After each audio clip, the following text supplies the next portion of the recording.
नमस्कार, मैं विष्णु शर्मा आप सभी का आपके ही अपने चैनल विष्णु एडीपी में हार्दिक स्वागत करता हूं। आज लेकर आए बहुत ही शॉर्ट मोरल स्टोरी, लेकिन बहुत ही अच्छी स्टोरी है और आपको बहुत ही अच्छी मोरल यहां पे मिलने वाली है। आज की स्टोरी का टाइटल है a different answer. A different यानी एक अलग, डिफरेंट यानी होता है भिन्न, अलग, आंसर यानी जवाब, एक अलग जवाब, जो बोलते हैं ना हट के जवाब, उसे हम अ डिफरेंट आंसर कहते हैं। चलिए देखते हैं वो हट के जवाब कौन सा था, वो अलग जवाब कौन सा था, वो अलग सा उत्तर कौन सा था। पसंद आए तो प्लीज़ लाइक करेंगे। बहुत ही शॉर्ट है लेकिन बहुत ही अच्छी है, डिटेल में समझेंगे। Once a guru decided to test his pupils. ठीक है, वंस एक बार, अ गुरु एक गुरु, डिसाइडेड, डिसाइडेड होता है फैसला किया, है ना, निर्णय लिया, फैसला किया। टू टेस्ट यानी होता है परीक्षा लेने की। हिज प्यूपल्स, अपने प्यूपल्स यानी क्या होता है, प्यूपल्स यानी होता है शिष्य। वो जो पीपल बोलते हैं ना, वो पीपल यानी होता है लोग, लेकिन ये प्यूपल्स यानी होते हैं शिष्य, जो चेला बोलते हैं। तो एक बार एक गुरु ने फैसला लिया अपने शिष्यों का टेस्ट करने का, परीक्षा लेने की। देखते हैं भाई ये लोग पास होते हैं कि नहीं, मैं इतना पढ़ाया हूँ, क्या है, कैसे है। He gave each one of them a banana. He gave, है ना, ही यानी वह होता है, उन्होंने के लिए हम ही के लिए यूज करते हैं। उन्होंने, गेव यानी दिया, गिव यानी देना, उसका सेकंड फॉर्म होता है गेव। उन्होंने दिया ईच वन, है ना, ईच वन ऑफ देम यानी उनमें से हर एक को, ईच वन यानी उनमें से हर एक को, अ बनाना एक केला। तो भाई वो जो शिष्य थे उनमें से हर एक को एक केला दिया। And asked them to eat it. And और आस्क्ड यानी पूछा भी होता है, और आस्क्ड यानी किसी को हम कुछ चीज करने के लिए किसी को हम बोलते हैं, आदेश देते हैं, रिक्वेस्ट करते हैं, तो भी आस्क का यूज होता है। और कहा, है ना, क्या करने के लिए कहा, देखिए देम यानी उन्हें, टू ईट खाने के लिए कहा, इट यानी इसे, या फिर पास्ट में तो उसे ऐसे बोलेंगे, और उसे यानी उस केला को खाने के लिए कहा। Where absolutely no one could watch them. Where यानी कहाँ भी होता है जहां, तो यहाँ पे जहां मतलब लिखा है जहां, एब्सोल्युटली यानी बिल्कुल, नो वन यानी कोई भी नहीं, कुड यानी सके, वॉच यानी देख, वॉच यानी देखना होता है, सी यानी देखना होता है, लुक यानी देखना होता है, वॉच यानी देखना होता है। तीनों में अंतर है। वॉच यानी होता है बहुत किसी चीज को ध्यान से देखना है। जैसे आप मूवी देख रहे हो तो सी मूवी नहीं बोलोगे, I am seeing the movie नहीं बोलोगे, आप क्या बोलोगे, वॉचिंग द मूवी। तो वॉच, जैसे वॉचमैन बना ना, पहरेदार, ध्यान से देखता है कोई आ रहा है कि जा रहा है। मैच देखते हो तो वॉच का यूज किया जाएगा वहां पे, वॉच यानी ध्यान से देखना। तो ये बोल रहे हैं कि जहां कोई भी, देम यानी उन्हें, ऐसे जगह जाओ जहां बिल्कुल कोई भी तुम्हें खाते हुए न देख सके, अकेले खाना है तुम्हें, ऐसी जगह जाके ढूंढना है। All the peoples went far and wide to eat the fruits. All the peoples यानी सभी शिष्य वेंट गए, गो वेंट गॉन, तो सेकंड फॉर्म वेंट का यूज करें, गए। फार एंड वाइड यानी बहुत दूर दूर तक, फार यानी दूर, वाइड यानी वैसा तो चौड़ा होता है, विस्तार, बहुत दूर दूर तक, तो फार एंड वाइड बोलते हैं, दूर दूर तक गए।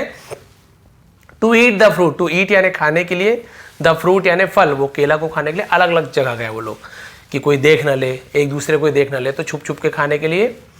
One of them hid in a room. One of them यानी उनमें से एक, तो वन ऑफ देम ऐसे उनमें से एक, हिड, अब देखिए आप बोलेंगे सर हाइड होता है, HID, हाइड, हाइड यानी छिपना, उसी का सेकंड में हिड है, ई हट जाता है, हिड पढ़ेंगे। हाइड यानी छिपना, हिड यानी छिपा, उनमें से एक छिपा, ऐसे होगा। इन यानी में अ रूम, एक कमरे में छिपा।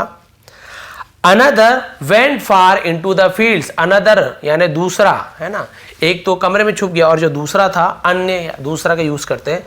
वेंट गया, फार यानी दूर, इनटू यानी में, द फील्ड्स यानी होता है खेतों में, मैदान, खेत, उस फील्ड्स कहा जाता है, खेतों में गया। ठीक है, पहला कहाँ चला गया, कमरे में गया, दूसरा कहाँ गया, खेत के अंदर चला गया। Yet another went underground ETC। Yet another, है ना, और अभी भी, येट का मतलब क्या होता है, अभी तक, तभी भी, बहुत सारा मतलब निकलता है, अभी तो ऐसे, है ना, और अभी अनदर और दूसरा, है ना, इसके अलावा और जो दूसरा था, वेंट गया, अंडरग्राउंड ETC एसेट्रा बोलते हैं, इत्यादि।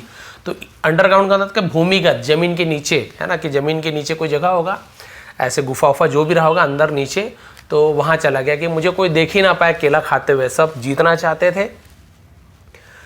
दे all came back having eaten their bananas. They all, वे सभी, केम बैक वापस आए, हैविंग ईटन देयर बनानास। इसका मतलब क्या होता है कि इसका मतलब हम बोल सकते हैं कि केले खाकर वापस आ गए, है ना, वे सब के सब केले खाकर वापस आ गए।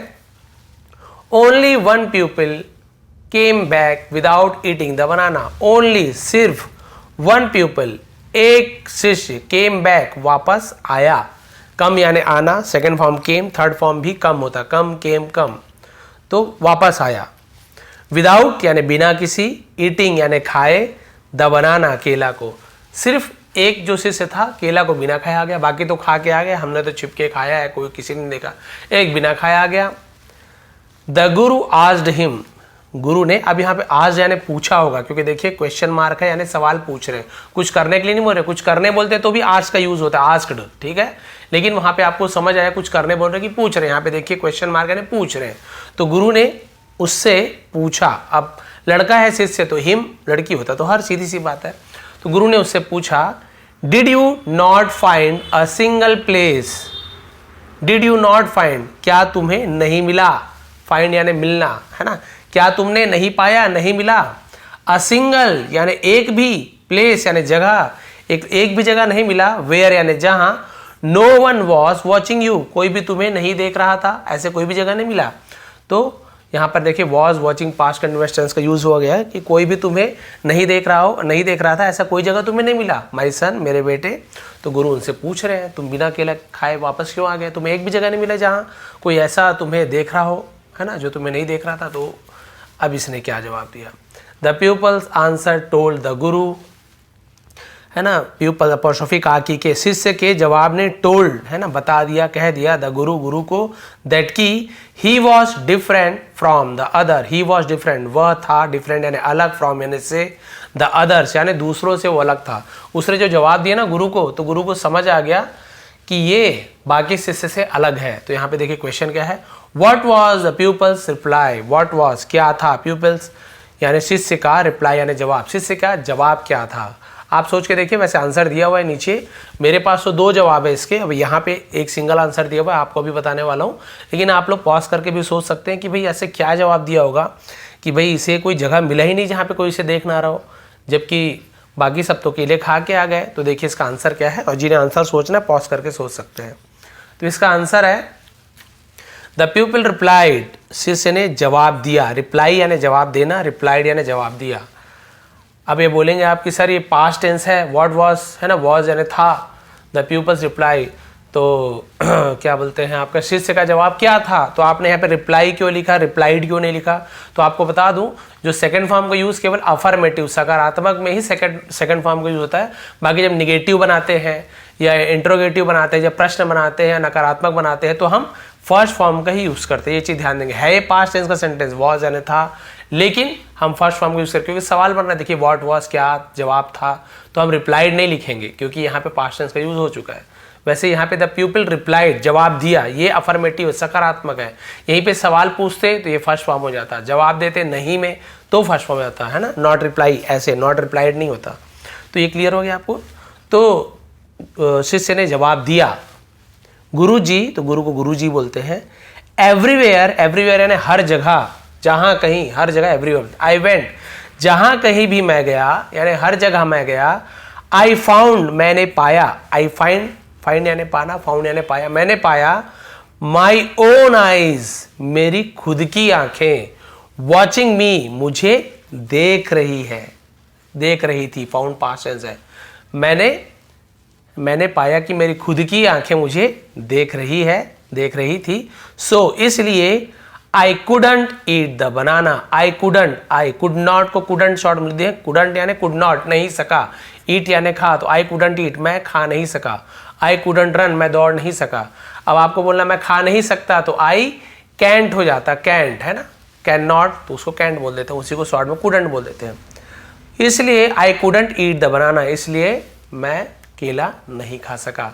तो आपको देखिए यहाँ पे दो आंसर क्या हो सकता है। पहला आंसर तो ये है कि भाई जब केला खा रहा था उसकी खुद की आंखें देख रही थी केला खाते, जब केला खाओगे तो आपको दिखेगा कि नहीं आप केला खा रहे हो करके, तो आपको खुद पता है कि मैं केला खा रहा हूँ, तो इसने वही जवाब दिया, अलग आंसर दिया कि आपने कहा था कि कोई भी आपको केला खाते हुए नहीं देखना चाहिए, लेकिन मेरी खुद की आंखें, मैं खुद अपने आप को केला खाते हुए देख रहा था, इसलिए मैंने केला नहीं खाया। तो गुरु समझ गए इसमें कुछ अलग बात है, इसका जवाब कुछ अलग है।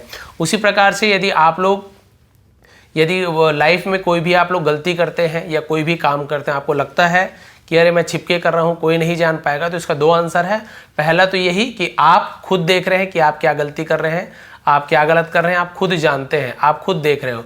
दूसरा, ईश्वर है ना, जो मानते हैं, जो नहीं मानते हैं, उनके लिए सेकंड आंसर यही है कि भगवान देखते हैं, वो हर जगह देख सकते हैं। आप चाहे कमरे में रहो, चाहे ज़मीन के अंदर रहो, चाहे कहीं भी जाओ, दुनिया के किसी भी कोने में चले जाओ, भगवान और आप अपने आप को खुद देखते हो कि आप क्या गलती कर रहे हो, क्या अच्छा कर रहे हो, और भगवान भी देखता है कि आप क्या कर रहे हो, क्या नहीं कर रहे हो, अच्छा बुरा सब चीज़। तो ये दोनों आपको हमेशा देखेंगे, उनकी नज़र आप पे हमेशा रहती है।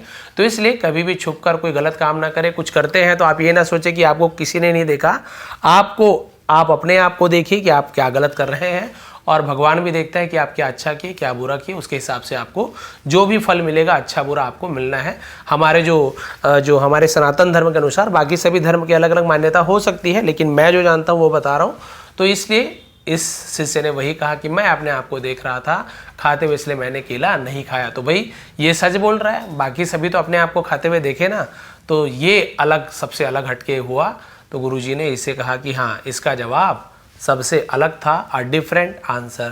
तो ये थी आज की स्टोरी, ये थी आज की मोरल, और आपको हर एक वर्ड का प्रोनाउंसिएशन, उच्चारण मैंने सही सही बताया कि कैसे उच्चारण करना है। जो आपको कॉपी पेन लेके बैठे, जैसे ये आपको पढ़ना नहीं आ रहा है एब्सोल्युटली, तो आप क्या करें, उसे अपने भाषा में एब्सोल्युटली अलग अलग तोड़ के लिख सकते हैं। हिंदी जरूरी नहीं, उर्दू में, या आप जो भी भाषा जानते हो अपने शब्दों में आप इसका उच्चारण लिखिए, ताकि आप सही उच्चारण कर सकें। क्योंकि कई बार क्या होता है, यहाँ बोल दिया, आप सुने, तुरंत बोल दिया, अगले बार जब आप पढ़ते हो ना, अरे इसको क्या बोले थे सर ने, भूल गए, तो बार बार वीडियो देखने की जरूरत नहीं है। आप कॉपी लेके, जो आपको लग रहा है कि हार्ड है, तो इसको आप कॉपी में इसको बिल्कुल उतार लीजिए, और इसका हिंदी में जो भी उच्चारण या अपने भाषा में उच्चारण नीचे लिख लीजिए। फिर आपको जो भी प्रॉब्लम होगी, दोबारा आप जब ट्रांसलेट करोगे तो यहाँ पे अटकोगे, और इसका मायने भी लिख लो कि एब्सोल्युटली न होता है, बिल्कुल ऐसे करके लिख लीजिए, उच्चारण और मायने। फिर अगले बार आप ट्रांसलेट करोगे, आसानी से आप लोग ट्रांसलेट कर पाओगे इस बार भी, और अगले बार जब भी ये वर्ड आएगा आसानी से आपको याद हो जाएगा।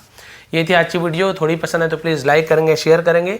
इसका PDF आपको मिल जाएगा टेलीग्राम में, विष्णु ATP सर्च करेंगे टेलीग्राम में, और ज्वाइन हो जाइए वहाँ पे। और बहुत सारी PDF मैंने दी है, इसके PDF भी प्रोवाइड कर दूंगा। आप सभी का बहुत बहुत धन्यवाद। आपका दिन शुभ रहे। नए हैं चैनल पे तो प्लीज़ सब्सक्राइब कर लीजिए।